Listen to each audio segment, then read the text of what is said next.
Joe Douglas's biggest mistakes of the 2023 offseason haven't taken long to have a negative impact.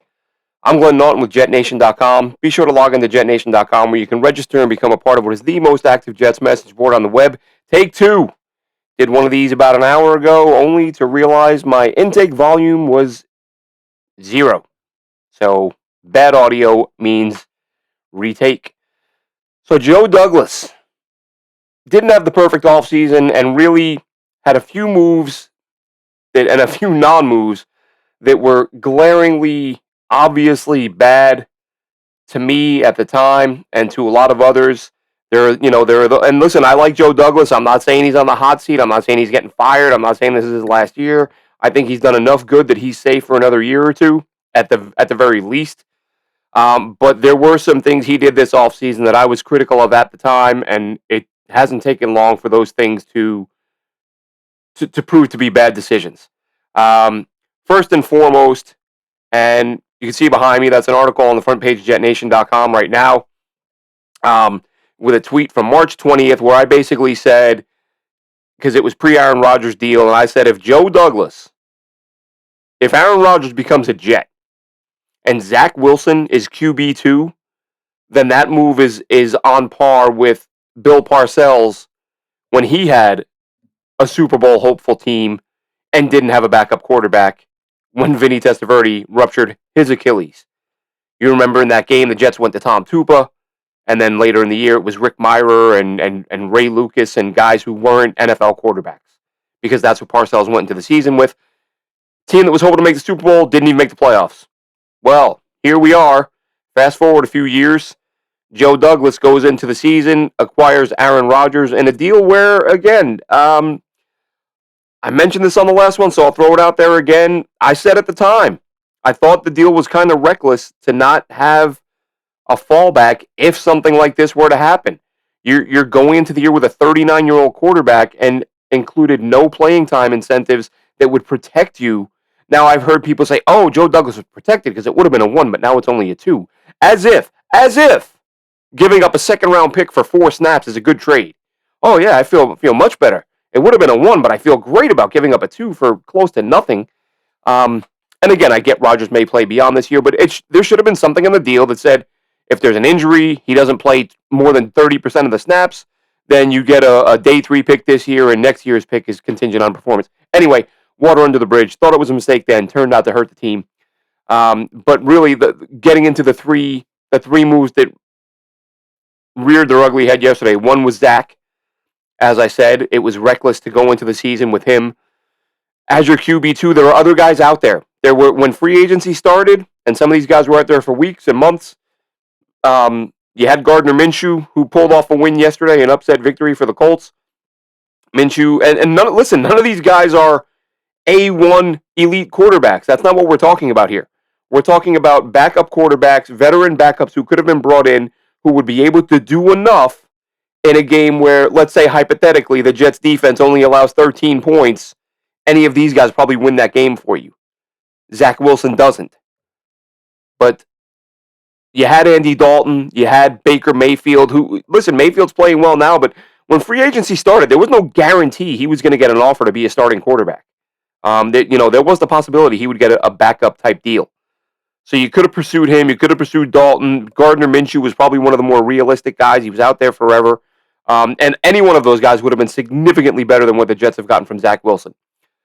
So you drop the ball there, and that's come back to hurt the team because we've already seen it. The concern was if Aaron Rodgers goes down and this defense has Sundays, has games where they shut down the opposing offense, they could still come away with a loss. And now we just saw it. They gave up 13 points. They lost 15-10. So you should have added a veteran quarterback. Again, March 20th is when I first tweeted that, and I went on about it for weeks and weeks and months and months. Water under the bridge. Now you're left with, do you get Carson Wentz? Do you get Matt Ryan? Who knows? I think what ultimately happens is the Jets stick with Zach Wilson for a couple more weeks. If he continues to play the way he has, as the trade deadline approaches, you go out and make a deal. Vikings are 0-3. Just saying. Wide receiver, another area where, and this is, as we often say, two things can be true at the same time. The Jets wide receivers aren't helping Zach Wilson. That doesn't mean Zach Wilson is good, Because right now, Zach Wilson is bad, and the wide receivers are not very good either. So two things true at the same time. Saying the wide receivers are bad isn't excusing Zach Wilson. Saying Zach Wilson is bad isn't excusing the wide receivers. And this, of course, does not include Garrett Wilson. Garrett Wilson's fine. But I've mentioned before how this team went out and signed wide receivers in Randall Cobb and Alan Lazard, who you can get by with those guys if you have Aaron Rodgers. But when Aaron Rodgers gets hurt, you need guys who can get open because Aaron Rodgers can throw guys open like nobody else can. Zach Wilson can't. So now you've got guys who can't get open or create separation. Do you know who's number 2 in the NFL among all wide receivers in separation per route run? Not just rookies, but all wide receivers, Jackson Smith-Njigba. This was another spot where Joe Douglas dropped the ball. And I said at the time, I said after the draft that I like the players, which I do. I like McDonald. I think he's going to be a very good player. But I said it, and if you listen to us on Jet Nation Live, myself and Chris Schubert both said it, that Joe Douglas approached the draft this offseason like he was coming off of a Super Bowl win and just needed to build some depth for future years, and they were already loaded. Instead of saying, we've got this 1 to 2 year window, let's use these early picks on guys who are going to play early and often. And what he should have done in that spot, the obvious pick was Jackson Smith-Njigba. So he doesn't take Jackson Smith-Njigba, who again, right now, number 2 wide receiver in the NFL in separation.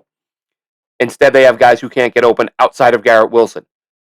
That was a ball drop by Joe Douglas because this year should have been about as many guys as possible who can do as much as possible early on. McDonald, 12, 13 snaps week 1, inactive week 2. Not sure what the snap count was yesterday, but I didn't see him. Apparently he played. I didn't notice him. I don't know if he played 5 snaps or 12 snaps or 15 snaps. When the All-22 was out, or even, when PFN, PFF, all those sites, when they put out the snap numbers, we'll see. But didn't see him out there, didn't see an impact if he was out there. But again, not a bad player. But that pick in particular, but along with the rest of that draft, a lot of guys who won't contribute. And another guy who won't contribute, this is sort of a compounded issue.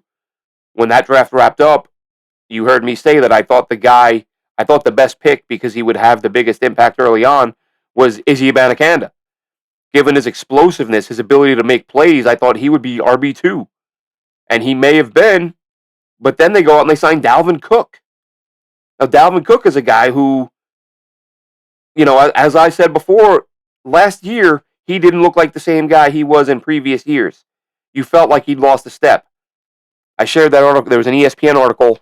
Dalvin Cook was number 1 in the NFL last year. Number 1 in carries that resulted in between 0 and 3 yards. Or it may have been negative yards to no gain. Basically, more than anyone in the NFL last year, Dalvin Cook got stuffed at the line of scrimmage. And the Vikings saw that, and they said, take care. And the Jets swooped in and gave him $7 million. So you've added a guy who's lost a step, maybe 2. He certainly looks like it. And you allowed that to displace a young, explosive guy who may have been somebody who could offer something on the field this year, putting yourself in a position where your first-round pick isn't really playing. Your second rounder just got on the field because of an injury to another guy. So who knows if Tippmann would have even seen the field yesterday. Abanikanda's never active. Jarek Bernard-Converse and Carter Warren have both been on the PUP list, so they're not out there. Kuntz, of course, is on the practice squad. Excuse me. Zaire Barnes is inactive every week along with Abanikanda. So it's early. I concede it's early, and some things can change between now and then, and maybe these guys, and I'm sure some of these guys will start getting some playing time. But again, the Jets needed a few guys who were going to step in and play right away. You could have added that with a JSN by getting Izzy on the field. And by the way, getting Izzy on the field would have saved you $7+ million. And let me explain that. There were people I went back and forth with after they signed Dalvin Cook, and I said, that's money you can't spend next year. And people are looking at the cap room next year, and they're saying, yes, they can. They get that money back because they have cap space next year. I'm like, no, that's cap space they would have anyway, but they've now taken away the money that went to Dalvin Cook, because that if you don't spend that money, it carries over to the next year. Number one, I was surprised how many people didn't know that, and number two, I was surprised how many people didn't understand it as I was trying to explain it. I had folks telling me that I was wrong, and once the new fiscal year starts, the cap goes up again and they have that money back. Like, they don't. They will next year have less money to spend because of the money they spent on Dalvin Cook this year on a 1-year deal for a guy who's currently averaging 2 yards a carry. You saw last night on the swing pass, all he had to do was break a tackle and he had an easy first down. I think it was an arm tackle. I'm playing it back in my head. I think the guy literally just grabbed him with one arm after tossing Randall Cobb aside, who's again one of these guys they brought in who can't get separation. And you feel for Cobb. Saw him in an interview after the game, and he was really feeling it. He really he took it to heart that he didn't come down with that catch on the Hail Mary. No easy catch. It's not as if the ball landed in his hands, right? He's fallen to his knees. The ball's off to his left. He tries to grab it with one hand. Catchable, yeah, but far from a routine play. Would have been a phenomenal play. Would have been a hell of a way to end the game. But for Joe Douglas, those are three of the biggest flubs, in my opinion, and they've all come back to hurt the Jets quickly. You didn't bring in a vet QB. You should have. They're all gone now, and what's left are guys that aren't really desirable, but again, probably better options than Zach. The wide receiver situation, you didn't draft JSN. You didn't bring in a DeAndre Hopkins, right? He was another guy you heard me banging on about. Go get DeAndre Hopkins. People say to me, oh, but he was suspended. Why are you going to get a guy who was suspended? When when did fans stop wanting players who got in trouble at some point? I mean, guys get suspended and they get deals all the time, and it's a non-issue. DeAndre Hopkins is a guy who showed when he came back from his injury last year that he could still play. He doesn't drop the football the way Allen Lazard. I think Allen Lazard had more drops last night than DeAndre Hopkins had all of last year. Hopkins is a guy who drops one, maybe two passes a season. And even when you had Corey Davis, bringing Hopkins in would have made sense because Davis is injury history. And then Davis retires. So now you've got no Davis. Hopkins isn't on the market anymore. You've got Lazard, who's not creating separation, and he's dropping footballs. And Randall Cobb, who can't create separation. Can we get Xavier Gipson on the field?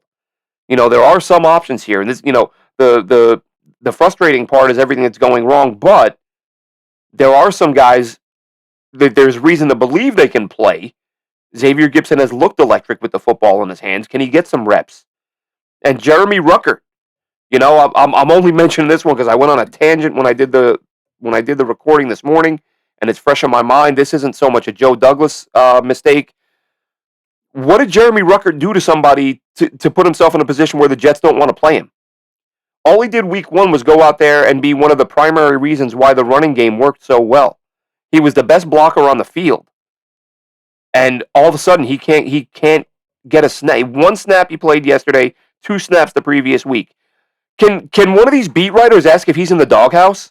I mean, the Jets probably aren't going to be very upfront about it. But I mean, how do you send the message to this coaching staff that, the fans are watching and they can see that Ruckert is better than Uzama, at least let's just say as a run blocker, right? I think Ruckert's going to be a good receiver, but let's be honest and say at the pro level he hasn't proven anything. But if you watch Jeremy Ruckert week 17 last year, he was obliterating defenders against the Dolphins, just blowing guys up. And you're like, oh wow, if he can carry that over to next year, he can be a real weapon as a blocker in the run game. And then week 1 he gets 15 snaps and he's blowing guys up, and you're like, great, this guy's going to be a true asset, he's going to have real value to this offense even if he's not a receiver. 3 snaps since then on a team that's averaging 2 yards a carry. I say it all the time. I say it all the time. I, as a dopey blogger who just does this because I love the Jets and I love talking about the Jets and interacting with fans, whether it's on Twitter or on YouTube comments or on Jet Nation forums, whatever it may be. I'm not going to pretend I'm a coach. But do you have to be a coach to look at CJ Uzama doing his job as a blocker and then watch Jeremy Ruckert do his job as a blocker and understand which guy is better at it? I mean, it's one of the most frustrating things as a fan when you see a coaching staff that sometimes they really, really do make it harder than it has to be. They really do. And why? Somebody please give me an explanation. Tell me in the comments, hey Glenn, here's why it makes sense, because it makes none to me. You're sticking with the inferior player for what reason? Get Jeremy Ruckert on the field. I'm not going to say Jeremy Ruckert's going to fix it all, but give yourself the best chance, right? Hopefully that's what they did with the O-line yesterday. Let's touch on that real quick. AVT to right tackle, Becton to left tackle, Tippmann to right guard. Let's stick with that for a while. I know it didn't work out great game one, but they got better as the game went on. The pass pro improved. Run blocking is going to be an issue for as long as teams stack the box. But if you can get that pass pro working and, like I said, bring in a QB. And with Zach's bad, yes. But can we get him doing what he's good at, where he's most comfortable? Rolling out, move the pocket, throw it early in the series. Stop being so predictable. I'm pretty sure I covered that last night too. The run pass stuff, it's not helping him. His best series last night came when they sped things up, up tempo, and let him just throw the ball. And it was as good as he's looked in years, let's be honest. So, some mistakes by Joe Douglas this offseason that are coming back to bite the team now. No, I'm not saying he's getting fired. No, I'm not saying he should be fired. Because there will be those, oh, you're criticizing Joe, you're saying he's got to go. No. He's got to learn. Get guys who can contribute now when the goal is to win now.